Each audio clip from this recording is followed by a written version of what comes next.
Hello भाइयों, राम राम। तो मैं आज आपको बताऊंगा एक ऐसे वीर की कहानी जिसको इतिहास में स्थान नहीं दिया गया है। तो उनका नाम है श्री गोकुलाजी जाट। तो आज अपन कहानी देखेंगे श्री गोकुलाजी जाट की। तो ये कहानी शुरू होती 1666 से। उस समय भारत में मुगलों का शासन था और राजा औरंगजेब था। और आप सब जानते हैं कि औरंगजेब एक हिंदू विरोधी राजा था। उसने हिंदुओं के मंदिरों को तोड़ा और उनको बूचड़ खानों में बदल दिया, है ना। और जितने भी मंदिर में मूर्तियाँ थी उनको बाट बना दिए और उनसे मांस तोलते थे। तो उस समय भारत में जितने भी धर्म गुरु थे वो औरंगजेब के खिलाफ भारत के कोने कोने में प्रचार कर रहे थे। तो ऐसे में शिवाजी के गुरु रामदास भी प्रचार कर रहे थे। तो वो यमुना नदी किनारे अपनी एक सभा कर रहे थे। तो उस सभा के अंदर मैक्सिमम सदस्य जाट थे। तो उन्होंने बोला कि मुझे एक जाट का लड़का चाहिए। क्या कोई एक ऐसा जाट का लड़का है जो औरंगजेब के खिलाफ लड़ सके।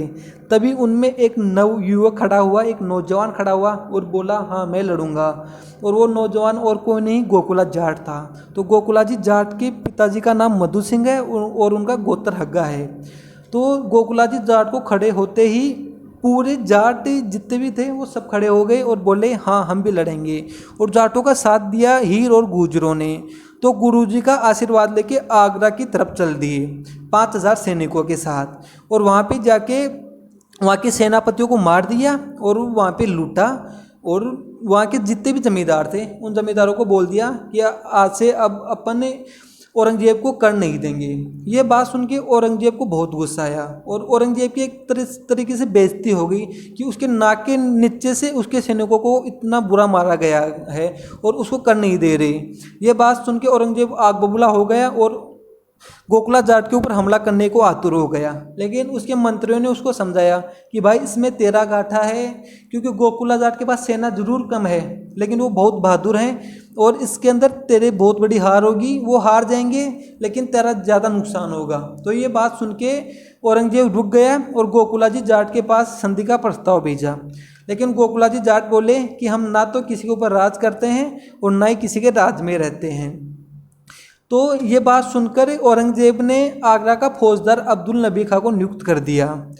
तो अब्दुल नबी खां को 10 मई 1669 में जाट क्रांतिकारी भाइयों ने मार दिया और आगरा को लूटा और वहाँ पे मतलब मुगलों से मुक्त करा दिया आगरा को। और वहाँ उससे मतलब उनको इतना धन मिला कि वो अपनी एक सेना बना सकते थे, बड़ी सेना बना सकते थे। तो फिर गोकुला जाट की सेना 5,000 से 25,000 सैनिक हो गई। ठीक है। इसके बाद औरंगजेब को मतलब खुद आना पड़ा, क्योंकि जितने भी वो मतलब भेजता था सेनापति उनको जाट क्रांतिकारी मार देते थे। वो इतना परेशान हो गया था कि उसको मतलब खुद आना पड़ा। और ये इतिहास में पहली बार हुआ था कि एक मतलब छोटी सी टुकड़ी को हराने के लिए मतलब किसी औरंगजेब शासक को खुद आना पड़ा था। आप सोच सकते हो कि गोकुलाजी जाट कितने बड़े, आप समझ लो मतलब कितने बड़े बहादुर थे। ठीक है। क्योंकि औरंगजेब को खुद को आना पड़ा था। औरंगजेब आया और अपनी छावनी उसने आगरा में लगा ली और जाटों के खिलाफ लड़ने लग गया। तो औरंगजेब की सेना थी 3 लाख और गोकुला जाट के पास थे केवल 25,000 सैनिक थे। तो आपने सुना होगा कि पानीपत की 3 लड़ाई हुई हैं और तीनों लड़ाई केवल एक एक दिन चली हैं। और अपनी हल्दीघाटी की लड़ाई हुई थी वो केवल 2.5 घंटे चली थी। लेकिन जब औरंगजेब और गोकुला जाट के मध्य युद्ध हुआ तो वो युद्ध एक नहीं दो नहीं केवल पूरे 3 दिन चला था। वो भी इतने कम सैनिक होने के बाद में 3 दिन युद्ध चला था अपने तिलपत गांव में। तो तिलपत का युद्ध एक बहुत ही मतलब बताऊं आपको 17वीं सदी का सबसे खतरनाक युद्ध था, जो 3 दिन इतने कम सैनिकों के साथ लड़ा और औरंगजेब की आधी से ज़्यादा सेना को मार दिया। लेकिन औरंगजेब की सेना बहुत ज़्यादा थी। तो लास्ट में गोकुलाजी जाट को उनके 7,000 सैनिकों के साथ पकड़ लिया गया।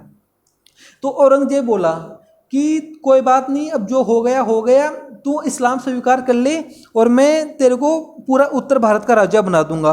लेकिन गोकुलाजी जाट बोले कि मैं इस्लाम स्वीकार नहीं करूंगा चाहे कुछ भी हो जाए। तो इसके बाद औरंगजेब आग बबूला हो गया और गोकुलाजी जाट के पूरे अंग काट दिए गए और उनमें मिर्ची डाली गई। तो मतलब ऐसे एक वीर का बलिदान अपने को व्यर्थ नहीं जाने देना है।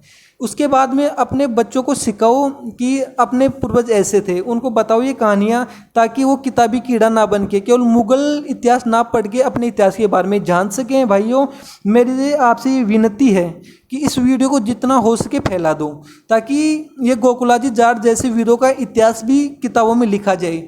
ये अपने को केवल मुगल इतिहास पढ़ा के ही ना छोड़ें, क्योंकि अगर अपने को ये इतिहास नहीं पढ़ाएंगे तो इस समाज के बच्चे क्या सीखेंगे, उनको अपने पूर्वजों के बारे में कैसे पता होगा। तो ये वीडियो अपने बच्चों को, भाइयों को, सबको दिखाओ, ताकि उनको अपने इतिहास का पता चले, अपने पूर्वज इतने कितने बहादुर थे ये सब पता चले। तो भाइयों, मेरी आपसे एक ही विनती है, इस वीडियो को इतना फैला दो कि ये वीडियो आगे तक पहुँचे और जाटों को भी इतिहास में जगह मिले। तो भाइयों, लास्ट में मैं यही बोलूँगा कि वीडियो को आप भी पूरा देखो और हमारे चैनल को सब्सक्राइब करो, ताकि मैं ऐसी वीडियो और आपके लिए लाऊं, और अपने पूरे परिवार के साथ इस वीडियो को देखो और शेयर करूँ। जय हिंद, जय भारत।